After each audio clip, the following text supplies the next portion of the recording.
Greetings, friends.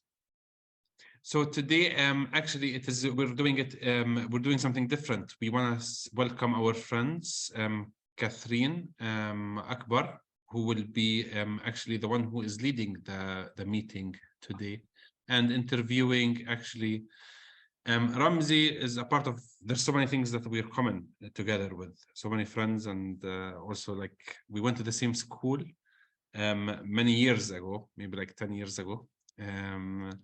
So it's a pleasure to be with you today. Thank you for coming and being part of the Kumi meeting this week. And Catherine, and Ramzi.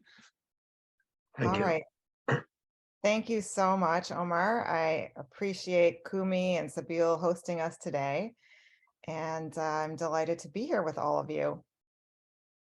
So, Ramzi, what would you like to tell us about yourself and about your experience as a Palestinian Christian in America?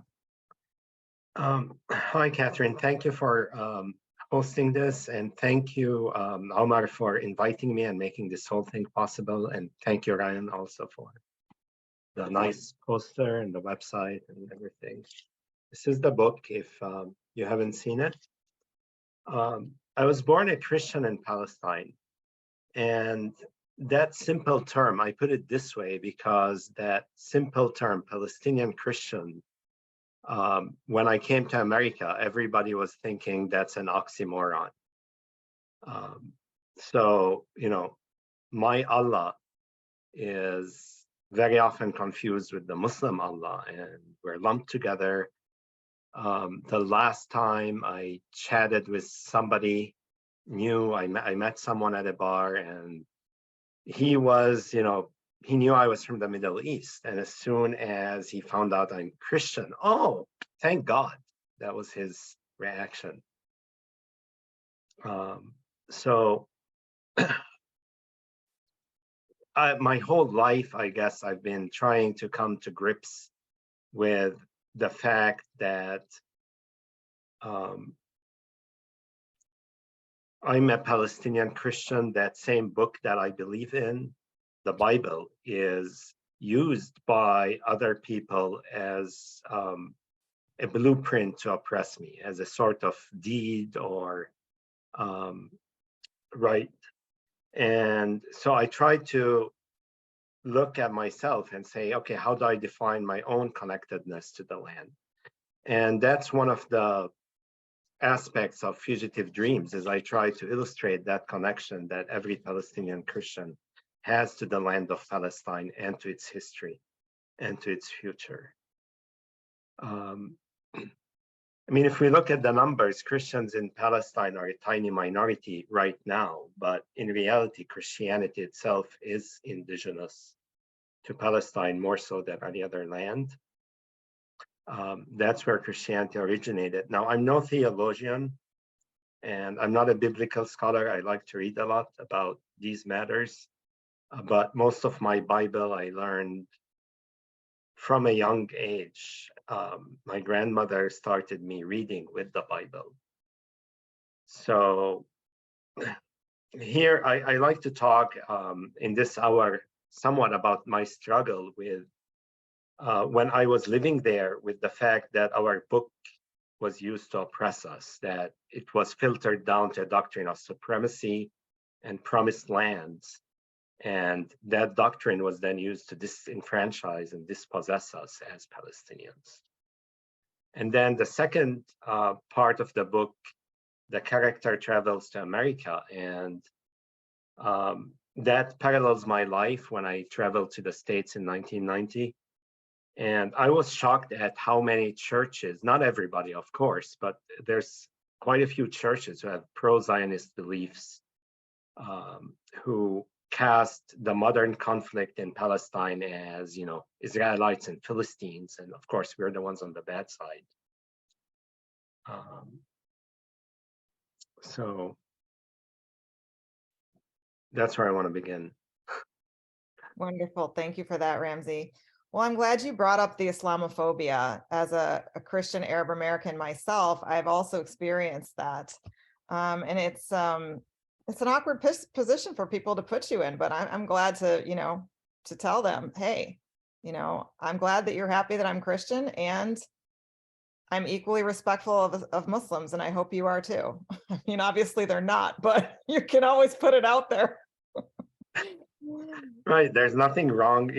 These comments come at you, off the wall. You're not expecting something. Then someone blurts out something like that. Like, oh my God, they actually. So. Yeah, it's sad. So tell us a little bit about the book and the themes that are in it. Okay, the book is a story about a typical Palestinian, Samir, who is born in Palestine in the early 70s when the occupation was still new. And the first part of the book, he's a child. He's growing up in that environment. And I tried my best to capture the point of view of the child. How would a child born there learn about the conflict and get to know what was going on? How would Israeli soldiers appear like from a point of view of a child? And so he's born under occupation. He lived under occupation. He's denied freedom. He travels to America, eventually settles there, becomes an American citizen. But when he goes to Palestine, he's treated as a second-class person who's not wanted, who has to apply for a permit to go to Jerusalem to visit his place of birth. And so the second part is contrasting the freedoms he has in America with the extreme oppression that's still there in Palestine, that even though he's an American citizen, he could still get to experience. And then in the third part, he has a daughter born, and that daughter forces him to confront everything. He takes her on a trip back home to visit her grandparents. And when she's 5 years old, she asks him to tell her about the Israelis. She wants to know. And suddenly he feels the weight of the world on his shoulders. What is he going to tell her?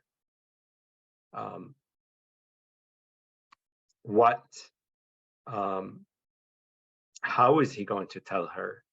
How is his approach going to be, and what story to tell? And what he really is on his mind is her own future. He dreams of a better future for her, and that conflict has gone on too long. And so his focus in the third part is, how do we get out of this mess?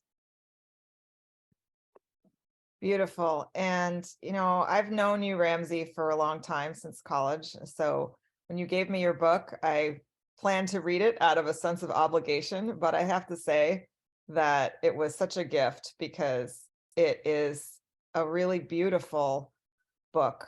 And when I say beautiful, I mean in the human sense. I mean, sure, it's about the conflict, and it's very interesting from that point of view, because it's a firsthand account about growing up during the Intifada, but also it's very holistic. As you mentioned, I never thought about what it's like for a child to start to understand what's happening around him or her, particularly in such a fraught time. And also, as you just mentioned, the sense of a parent. What do you tell your child? You don't want to teach your child hate, as the Zionists often accuse Palestinians of. At the same time, you want her to understand that, these folks have been your enemies and have done your people grave wrong. So I'll just share a few things that I loved about the book and encourage everybody to get the book, not as a service to Ramsey, but because you will love it. And before I forget, any questions, please put them in the chat and we will address them either as we go or at the end. But a few things that I loved about the book. Number one, it's so very honest and personal. And I love that. It includes the awkwardness of an adolescent figuring out how to relate to girls and trying to show off how tough he is, and many other things. Secondly, it's politically astute. in a way that I didn't quite expect, given that your personal background is in the science field, the physical science field. It really raises a lot of issues that I hadn't quite thought about, and I owe that to your wide reading on the subject, such as how the conflict makes people rich. I mean, it's obvious that it makes American arms dealers rich, but it also makes Arabs rich, and that's an interesting thing to look at. Not Palestinians, of course, but Arabs in other countries. I loved also the sense of irony in the book. Like, in particular, I was amused by the thing about the Jordanians haranguing Palestinians at the border for having Israeli bought clothes because they felt that Palestinians should boycott all Israeli goods, which ideally would be great, except that there isn't always the opportunity to fully do that and get the goods that you need. And secondly, later on, under the peace accords, they were forced to put Israeli labels or put their own labels in Israeli clothes. Fourth, I like that you talked about shared responsibility, not to create a sense of equality that the Palestinians and Israelis are equally responsible for the conflict, because I don't believe that is the case, but that there is responsibility. There are things that Palestinians, both individually and collectively, have done that have not helped their cause. And I love that you very honestly took a look at those things instead of just taking a partisan approach. And finally, something that I loved about your book and that I love about Palestinians in general is how much they love the land. I don't know, growing up as an American suburbanite, I had no love of the land. I mean, I love my country, but I don't specifically feel a love for the land like Palestinians do. And as a child, you talked about, well, you say it's the character, but to me, it's you. Anyway, the character is traipsing through the land outside his house and examining all of the bugs and the trees and the flowers, and that was just extremely charming to me. So I know you wanted to talk about the biblical allusions in the book. What are some of the themes that you put in the book that relate to Christianity specifically? Okay. Yeah, I mean, you mentioned I talk about the environment, I talk about social growth and stuff like that, but a thread that you could maybe see throughout the book is also what's it like being a Christian and going through that. And one of my own personal goals was wanting to reclaim the Bible itself as our book and find my own connectedness with the Bible. So after writing the book, I looked through it and I counted at least some 30 to 35 biblical allusions and quotations. And I will give a few examples. One of them, for example, the donkey. We all know that Jesus on Palm Sunday rode a donkey to Jerusalem. And I take that idea and I bring a donkey back and forth throughout different parts of the book. So very early in the 1970s, when that character is a child, the milkman rides to Samir's house in Ramallah on a donkey. Every day he comes on his donkey carrying milk from the nearby village of Kalandia. And in the 1980s, one of his friends comes to school early. They have to go for a school trip very early in the morning, and there's no public transportation, so he rides a donkey from his village. So in this first part of the book, the donkey is a symbol of connectedness of the Palestinian life at that time with the biblical past. By the end of the book, the donkey recurs, but this time in a poem by Salem Gibran, which I translated. And the poem laments how birds and animals and even the sun can cross the border easily, but not the refugee, not the son of the land who is exiled. And I add the idea that with the wall in place now, not even the donkey can go across the border. And at the same time, Kalandia itself, that village where the milkman came from, has become synonymous with that dreaded checkpoint between Ramallah and Jerusalem, that new gate that the Israelis built in the wall. So the invader is the one that severs that biblical connection, is the one that prevents that donkey from moving and builds this wall. And in the name of reestablishing biblical Israel, they destroy the biblical character of the land. A second very similar theme is the road to Jericho, which occurs in the Bible. And I mentioned that it's associated with the inn where the Good Samaritan has entrusted the man that he saved. So in the Bible, it's a symbol of love and hope and brotherhood. And I mentioned that road to Jericho many times throughout Fugitive Dreams. You see step by step how that road is gradually widened, redirected, hills are cut, and it ultimately passes under the shadow of this big settlement called Ma'ale Adumim. And there's also a grove of decapitated olive trees there.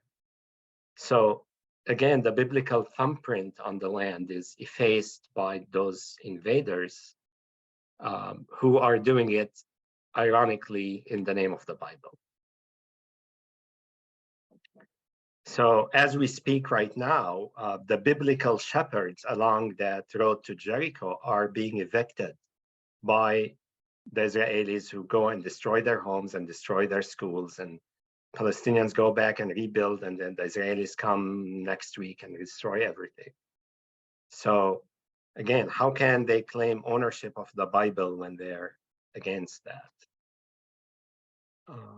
Third example I just want to go through, and then I'll turn it back to Catherine, is the fig tree.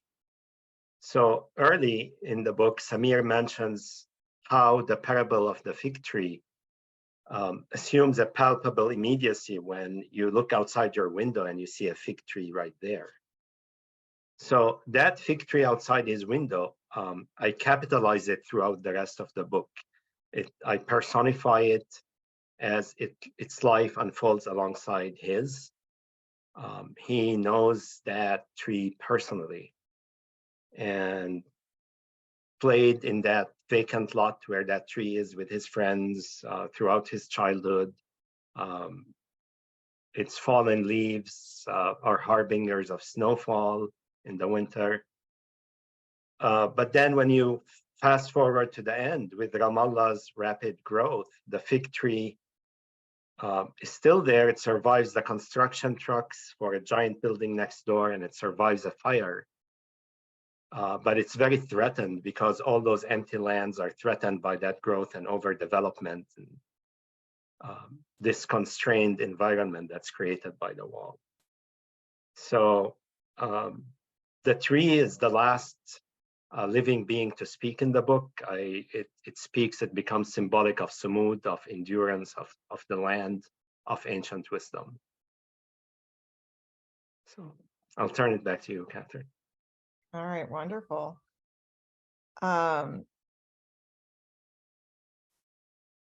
So we're getting a lot of interesting questions in the chat that we'll get to soon.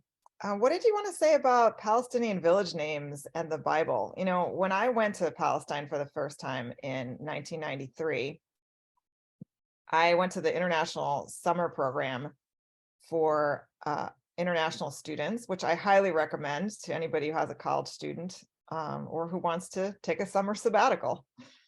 It was an amazing program. They took us all over historic Palestine, and they took us, at that time, we were able to go to the Gaza Strip. We went to refugee camp there. We went to refugee camps on the West Bank. We went to destroyed villages that had been planted over with trees in weirdly straight rows. We went to a garbage dump that was on top of a Palestinian village. And one of the things that we also did was go to Kufr Kenna, which they told us was the biblical Cana, where Jesus performed the first miracle of turning water into wine, which was pretty exciting to me as a Christian, and to find out the contemporary issues which are that the people from that village have been expelled. They are internally displaced Israeli citizens. For reasons known only to themselves, the Israeli government does not allow them to return to their village, but they do, to live in their village at least, but they do go back to the village for weddings and funerals to honor that connection to their historic homeland, home village. Wow. What else is in the book about this topic? Well, I was reading the Bible, and in the book of Joshua, chapters 11 to 16, you have lists and lists and lists of names of existing Canaanite cities and villages at the time of the Hebrew conquest. So this is around 1200 BC. And I was interested in those names. So I put those names in the Bible side by side with a map of Palestine. And the very names of the Palestinian villages speak of that continuity of culture because they're very similar.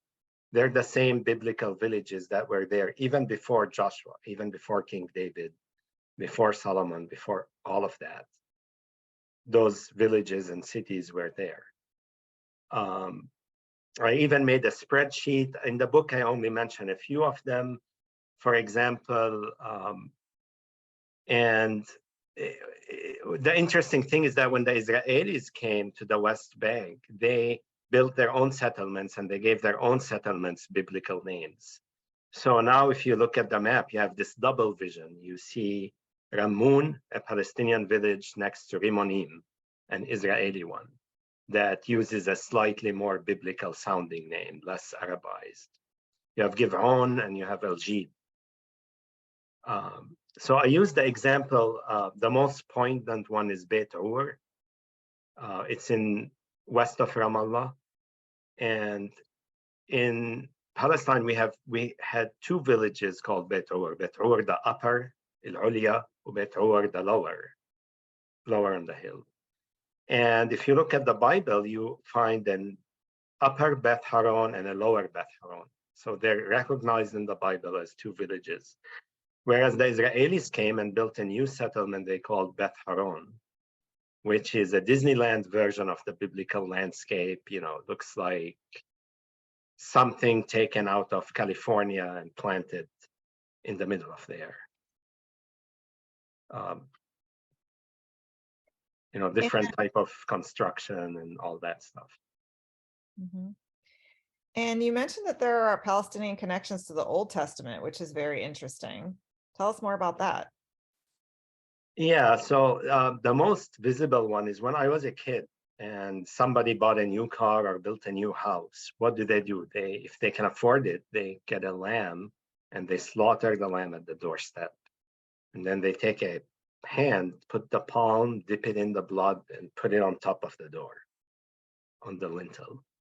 And that practice is so biblical, it's so reminiscent of the Passover, where you take the lamb and put the blood on the door to ward off the angel. So Christians and Muslims in Palestine are continuing to do that. Maybe in more recent years, it's become more difficult. But so that's one connection, a remnant of the Passover. I include allusions to Samson, Abraham, Jacob, and Esau, Solomon's judgment, Judith, Elijah, and more. I try to use language like of the Jordan River, for example. In 2005, I wrote, takes only 2 seconds in the sky to cross this border that has tormented land travelers for 40 years. And adding later, as Samir surveys the West Bank hills from the castle of Ajlon in Jordan, Nablus perhaps was on the other side of the valley, a day's walk at most. For us, it was a cataclysmic divide, waiting like Moses to enter the promised land. So here, the travails of the Hebrews wandering in the desert for 40 years, I illustrate how these are replayed daily in the lives of Palestinian refugees exiled from their homes for even longer than that.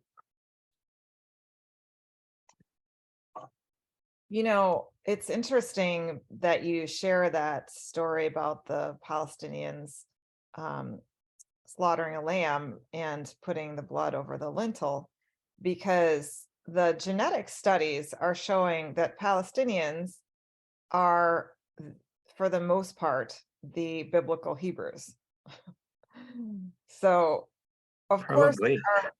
of course, there are Jews who stayed Jews and stayed in Palestine. Those are Palestinian Jews, not to be confused with the Zionist settlers that came later.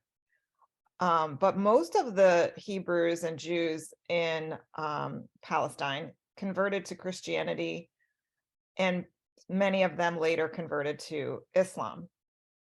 So the irony of the whole conflict is that these Europeans, who genetic studies show in many cases have no genetic material from the Middle East, many of them converted to Judaism in Europe, I'm told.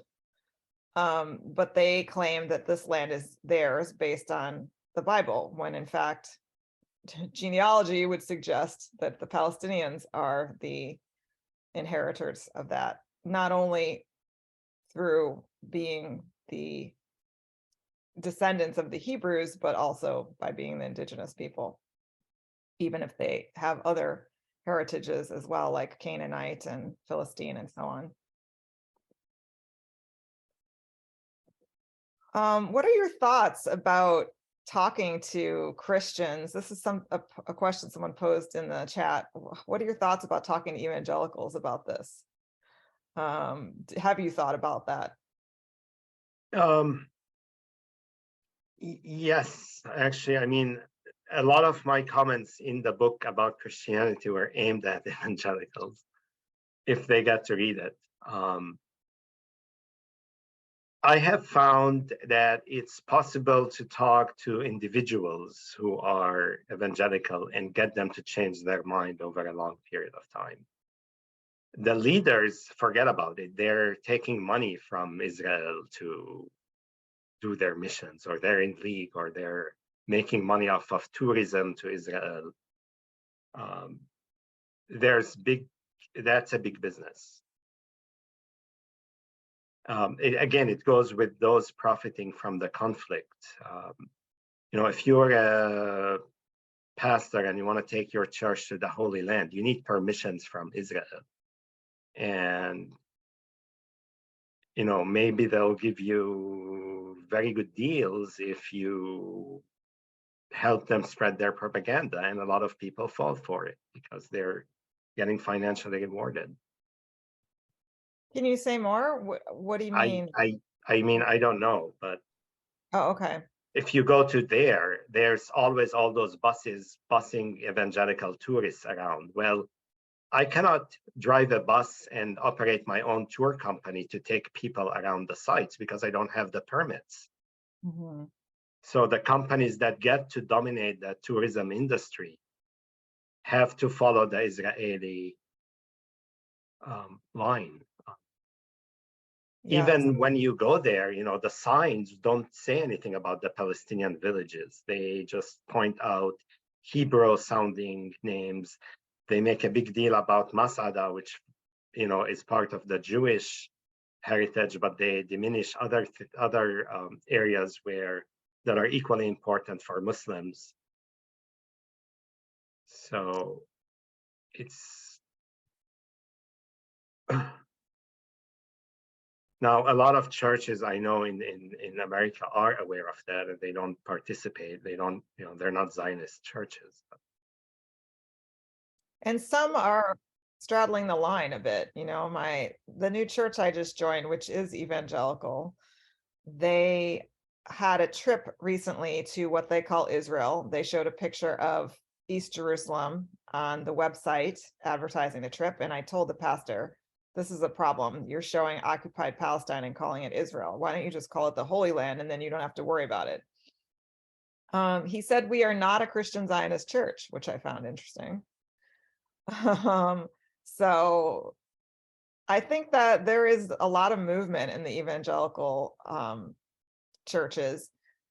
And that's an exciting place where we who are Christian can be working, because there is a lot of room for movement. There are people who care about other humans in these churches and are not totally sold on the propaganda.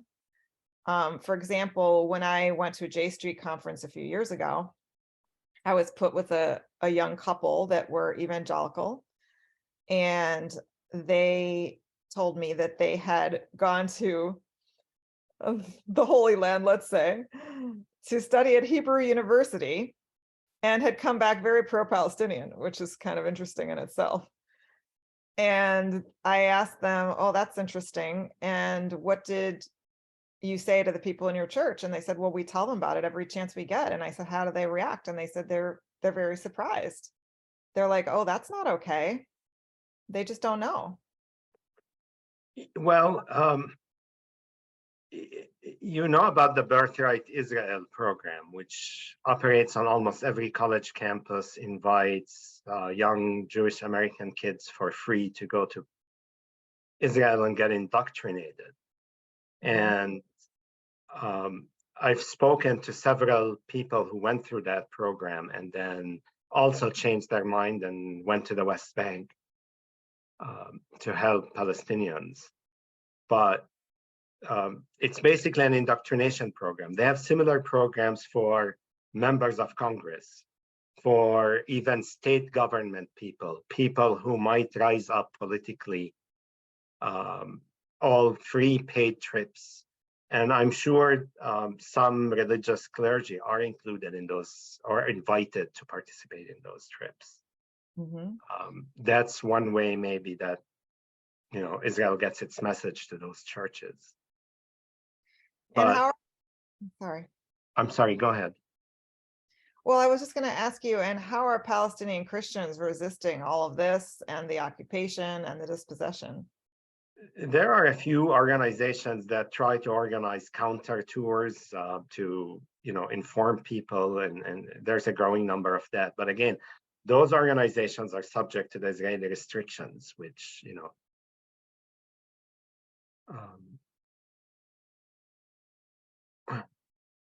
yeah, one thing, you know,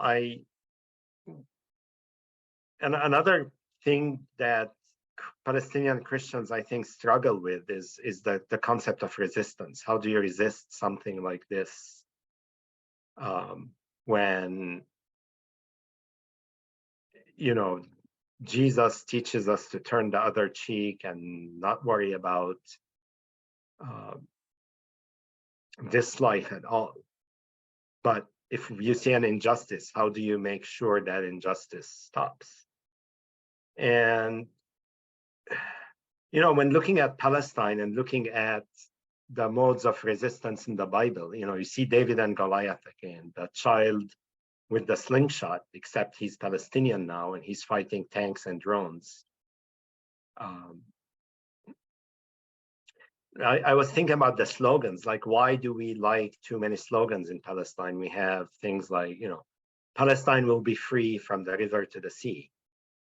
And suddenly this slogan in particular jogged my memory to something else that I know very well. Christ is risen, indeed he is risen. And suddenly it occurred to me, especially in the Eastern Christian churches, we rely on those slogans. Both kinds are affirmations of deeply held beliefs against a hostile world. And everyone else is saying, no, your God, your Christ is dead. No, he is risen. Indeed, he is risen. So when you think about it, Jesus was a Palestinian refugee. He had to escape at age 2 with his parents to Egypt. And he was a revolutionary. He rose against the existing religious social order when he cleared the temple of the den of thieves. That's another theme that I allude to in my book. So that's all I have. Well, that's quite a lot. Thank you. All right. So one of my thoughts as I was reading all of this about growing up during the Intifada, which I know you did, I was wondering how you feel that being Palestinian has shaped you as a person. And I know that's probably a hard question to answer because how does anybody know what shaped them as a person? But you've probably put some thoughts into that and your healing process. So tell us about that. About who or what shaped me? Being Palestinian. Oh, it's a difficult thing because when you spend your whole life in that environment,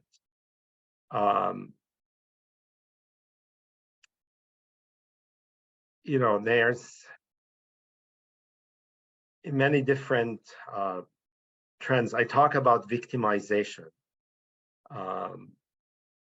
And this was something I felt more when I left to the US and started getting involved in activist groups for Palestine, is activists like to, it's their job to communicate that injustice that's going on in Palestine to other audiences and to make other people aware of what's going on. But in that process, activists tend to emphasize the victimization of people. So they portray Palestinians as victims. And from the point of view of being a Palestinian myself, the last thing I need to be thinking about myself and feeling is myself as a victim, because once I consider myself a victim, then, well, there's nothing I can do. I might as well just resign and receive handouts from the UN, which is what the pressure was on the Palestinians, you know, since 1948, was to sit in refugee camps and collect handouts. And some people get caught in that and some don't. So I consider myself fortunate to have lived during the Intifada, and because that taught my generation a lot about not being a victim, about resisting, about standing up, and defining our own will and doing what we can to exercise it. So for me, as I say in the book, adversity is not a curse, but a school. Whatever difficult experiences I survived, I can learn from and become stronger. Beautiful. And do you have any closing remarks for us? Because we have a lot of questions. Oh, please, let's go to the questions. I can, you know, if we can do closing remarks at the end, you know, if there's anything else I want to say that wasn't covered. Perfect. Okay, so the first question was, what about 1948?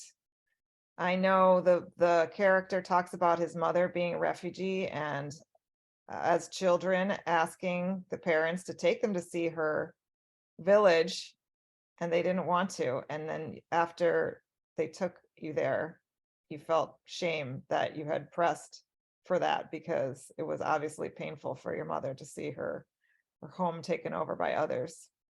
Is there anything else you wanted to say about that? Yeah, I wanted the book to be first person and eyewitness as much as possible, because that, to me, that personal immediate story is what communicates to the reader most effectively. And at the same time, I know that my character starts his life in 1973, many decades after 1948, after the Nakba, after his parents experienced that. So I have a chapter 4, which I call Inherited Memories. And that includes the character's reconstruction of what happened in 1948 through, you know, stuff he read, through his interviews with his mother, and other people later on in life. I tried to keep it as accurate historically as possible. My mother herself, she read over that chapter and gave me extensive comments. So, but the idea is that for my generation, the Nakba is not something we actually experienced. It's not something I could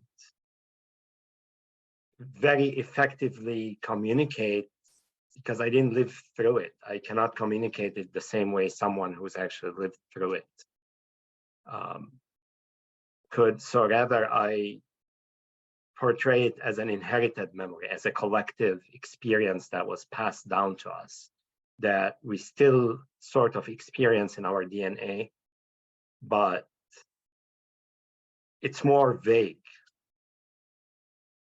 The way it feels like, someone from my generation, we're far removed, but then when you look at the West Bank hills, during the Nakba, my parents' story was that Jaffa was this big Arab city that gradually was surrounded by one Israeli settlement after another settlement after another.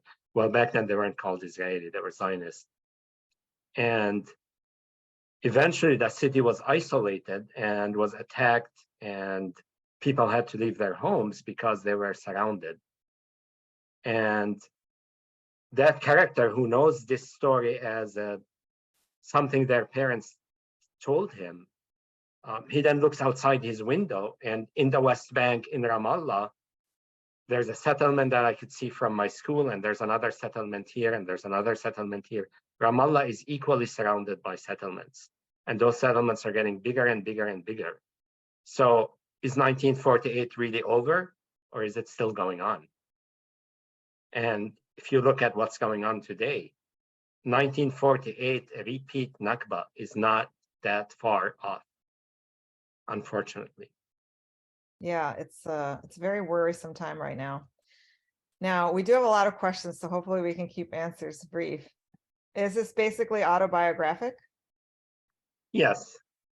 I changed names and I changed some, trivial things, but most of the main events that are described are all happened as described. Okay, so. All right, there's some comments here about the Nakba. And somebody wrote, it is my understanding that even Jews that were already living in Palestine before 1947-48 were forced out of their homes. Is that the case to your knowledge? You mean like forced by the Israelis? Or I'm not sure what the person yeah, meant. I'm not, I wouldn't know. I haven't heard about that. Okay. All right, let's see what else we got here. The book sounds fabulous. Yes, it is fabulous. Props for the iNakba app about destroyed Palestinian villages. All right. So people are saying that the government leaders take money from Israel to get reelected, thus the US refusal to counter Israel. Well, they can't take money from Israel directly, but they certainly take money from many of Israel's partisans. All right, asking for links to the information I gave on genealogy. Mike, you're gonna have to do that research yourself. I'm a very busy woman, but it is interesting, right? I did not go into the genealogy in the book because I really don't have the information. Yeah. But I don't think it's relevant, really. Well, okay. Whoever is living on the land is living on the land. You can't just take them out because of something that happened 2,000 years ago. Yeah, I guess it depends on the point of view of the person you're trying to persuade. But I do think it's interesting that Palestinians have many Jewish customs. Where did those come from? I'll leave it to your imagination and Google research. All right. Is there a risk by referring to Israel Palestine as the Holy Land, removing the living Palestinians from the land and putting into the ancient past instead of the current present? I love that question. Absolutely. To my pastor, you could just solve this problem by calling it the Holy Land. He said, well, there's some problems with that too. So I'd love to hear your thoughts about that. I actually don't use the Holy Land. I think the Holy Land is a Christian Zionist concept that was created before Zionism. It was like second half of the 1800s. That's when you started seeing maps pop out with Holy Land, and they would have the land segmented as according to the 12 tribes of Israel. So you have Dan and Naphtali and Reuben and all those other places.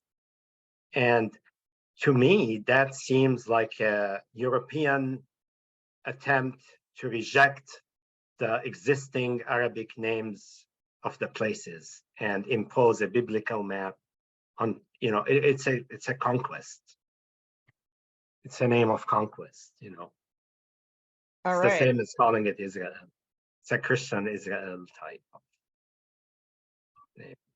All right. So Ryan presented a Haaretz article talking about what the genetic roots issue. And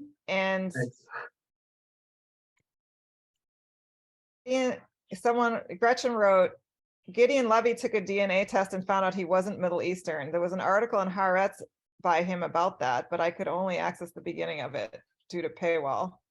Well, that's interesting. All right. And they want to know where you live now. I live in Maryland near Washington, D.C. Okay, great. And there's thank yous. We obviously have a friendly crowd here. No hate mail yet. The Nakba is not yet finished. Ongoing Nakba. 1948 was indeed the start of the Nakba with all the ethnocide that was entailed. Clearances began even before 1948 with the connivance of the British Mandate. The progressive Judaization of the land and continuous repression of all that is Palestinian speaks to me that the Nakba continues today. Yes. And that is something that activists are talking about more and more. Oh, and somebody suggested we could call it the land of the Holy One. And Sabine replied, that is what they use. How do you feel about that?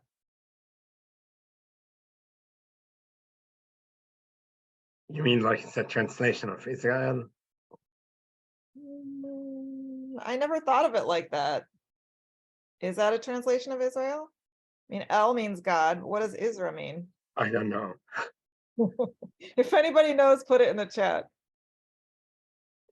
I think the point here is just to point out that Palestine is Jesus' homeland. Oh, if you actually look at the book, I have a map that there's a physical map that I got from somewhere, and there's a hand-drawn map that I made myself I label it, I don't call it Palestine or Israel. I just say map of the locations mentioned in the book. Okay. So again, my own point of view is that things like names, flags, national anthems, and all that stuff does not really matter. We are all people, we are all human beings. And if those symbols are going to make us kill each other, then maybe we should rethink those symbols and names. Well, symbols don't make anybody kill anybody, but they could yeah. thoughts for sure, for the justifications. All right, so John Klein Hexel asked, how long will Bibi's administration last? Can the opposition prevail? The Jewish nation first people seem strong now. You mean in the Israeli government, or? Probably not your area of expertise. Well, I mean, that's my fundamental message in the book, if there is to be a message, is that Palestine was dispossessed 75 years ago. For 55 years, that occupation has gone. There's people in the West Bank and Gaza who, were born under occupation. Their children were born under occupation. Their grandchildren are born under occupation, and it never ends. when you look at a place like Ukraine, they're having it hard with that war. But how long has that war gone on? A year? I hope that it will be solved soon. I hope that it will end. I hope that everyone who was made a refugee will go back to their homes. But that's nothing compared to the length of time that people in Palestine were sitting in that prison occupied. So the question is, how many more children are we going to let repeat Samir's story? And that's not a responsibility on Israel or on the USA or on Palestinians, on the whole world. The whole world system is condoning this and allowing it to go on and doing, business as usual with this apartheid government in Israel. And yes. And my opinion is that the real anti-Semitism on this issue is, and keeping in mind that both Arabs and Jews are Semitic, the real anti-Semitism is when people dismiss both sides and say something like, oh, those people have been fighting for hundreds of years or thousands of years, which is absurd. it's wrong. And yeah, it's completely wrong and based on their misreading of biblical history. But those people are crazy. That's the anti-Semitism, to dismiss the very real concerns of both sides. And one thing you look at is the rise of radicalism in Israel and how more Israelis are become fascists essentially. And, yes. Well, 20 years ago, before the wall, my generation, before the checkpoints, even 30 years ago, we could go to Jerusalem and we could see Israelis outside their uniform. We could go to their shops. They would come to Ramallah, and we would see each other as human beings. Since then, a whole generation of Palestinians, those under 20 or 30, they know Israelis only as soldiers or settlers who are carrying a big gun and shooting at us.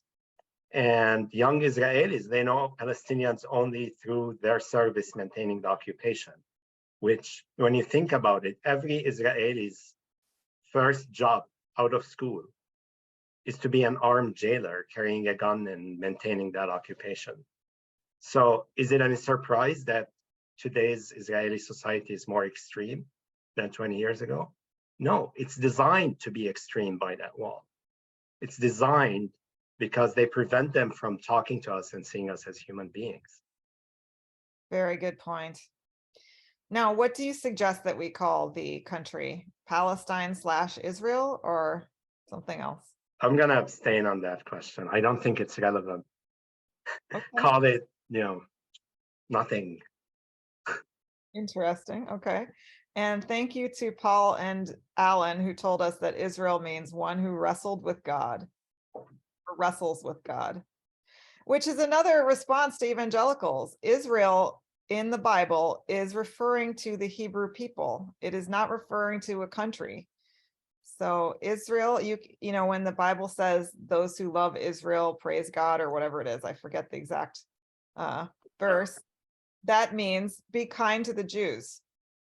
Doesn't mean you have to love a nation state or support a nation state. And we should all be kind to everyone. Obviously, that's what Jesus taught us. It's not about your sect.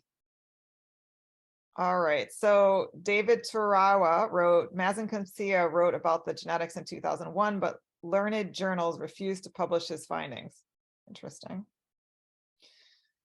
Then somebody asked, do you think it will ever be known as Israel/Palestine? No, I don't think people, I don't know. If it will ever be known like that, that would be a step forward. Yeah, and then somebody said, no, it should be called Palestine-Israel. Yeah, but you see my point. Like, we have to come up with a totally different name, something that's has nothing to do with the past and has more to do with the future. Oh, there. That's a great idea. All right, what is your favorite Bible story? Together land, happy land, love land. Awesome. So what is your favorite Bible story? Oh, probably Joseph. Joseph and the Technicolor Dreamcoat? I don't know about the Dreamcoat, but I know it's a great story about forgiveness and love and how that triumphs in the end. Wonderful. Yeah, he forgave his brothers who had put him in the well. That's what you're referring to, right? Right. Wonderful. And then this is the last question, then we're going to wrap up. Why was the name Judah dropped? Judea. I don't think it was dropped. They still use it in Israel, referring to part of the West Bank. Judea and Samaria. That's what they call the West Bank. Yeah.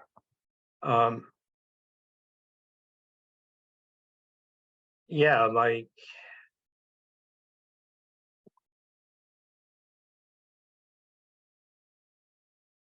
I think it's a question of not trying to change the landscape to fit different ideologies. Instead, a real respect for the Bible, I think, and for religion involves a real respect for God's creation, which includes the earth in its entirety, includes the climate, includes and includes that land, which if we really consider it holy, then we have to respect that land above everything else, not destroy it the way it's being done to massive construction projects, just bring in immigrants from Russia and stack them in those places where water is very scarce, and then tax the water system even more and import foreign trees to plant parks over Palestinian villages. And that kind of project is very disrespectful of the earth, and it's very disrespectful of God's creation. And if we really value that, our starting point from building a community together is to begin with that earth and help it heal. Beautiful. I love your vision. All right. Thank you. It is noon, so I guess we can thank Sabeel and Kumi for hosting us. Thank everybody for your wonderful questions and comments. Anything you wanted to say to send people on their way? I'll read you one small paragraph from the book, from the very end of the book. And this is it again, Fugitive Dreams. I stopped bothering about their harassments at border crossings. I now gracefully endure the exorbitant and unreasonable tax in time and money it takes to travel to, from, and within Palestine. It no longer upsets me. Give unto Caesar what is Caesar's. The Jordanian guards, the Israelis, or the unscrupulous usurers exploiting the situation, from taxi drivers to porters, can all have their micro-power trips, but their domain ends there. They impede the world, not make it go. In that, I pity them. They choose to mask their creative impotence, flaunting an illusory power over people whose passports fall into their hands. In the same spirit, I began greeting the Israeli soldiers at the bridge. Quite disarming to be treated as human beings, especially when they put on their uniforms and insignia expressly to establish their authority over me. Even more disconcerting to them, by doing so, I am rejecting the subordinate role they assigned me, asserting instead my place as an equal. They claim authority to let me in or bar entry. They can delay, search, hassle, or detain me. They are stuck in that role, but I don't have to be. Treating them like human beings, emphasizing my lack of animosity towards them as individuals, I'm making my own statement of power. With their expecting hostility, my friendliness often gives them pause. In the face of their attempts to dehumanize me, my best means of resistance is to assert my humanity. That's all. Wonderful. Thank you so much. And anything you wanted to tell folks about where to get the book? It's available everywhere. You can find it on Amazon, or any other bookstore online. If you have a favorite bookstore, you can take the ISBN number and order it. All right. Well, Megan Singodia wrote, thank you, Ramsey. It was a lesson on humility. That's beautiful. I wish you well. And Alice Goodman just bought your book. Judith Thank Paul, you so much. exactly what Jesus taught. Assert your kindness. Wonderful. All right, guys. Well, I'm glad we were able to provide you with a bit of a feel-good session. I know sometimes hearing about Palestine can be heavy on the heart, but hopefully this gave you a bit of a boost. All right. Have a great day, everyone. Yeah, thank you all for attending. I really appreciate this opportunity to talk to you.